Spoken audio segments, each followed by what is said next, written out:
চাঁদনী ও দ্বাদশ শিব মন্দির। কালীবাড়িটি কলিকাতা হইতে 2.5 ক্রোশ উত্তরে হইবে, ঠিক গঙ্গার উপরে।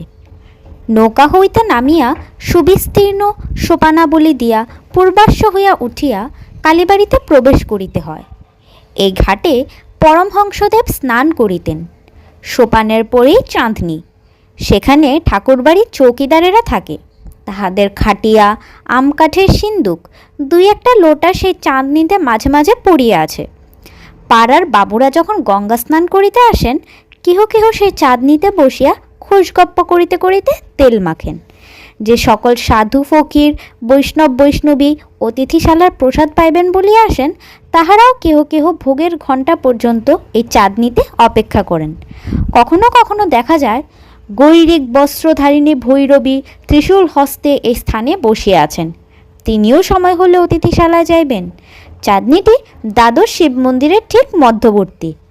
তন্মধ্যে 6টি মন্দির চাঁদনীর ঠিক উত্তরে আর 6টি চাঁদনীর ঠিক দক্ষিণে। নৌকাযাত্রীরা এই দ্বাদশ মন্দির দূর হইতে দেখিয়া বলিয়া থাকে, ওই রাসমণির ঠাকুর বাড়ি।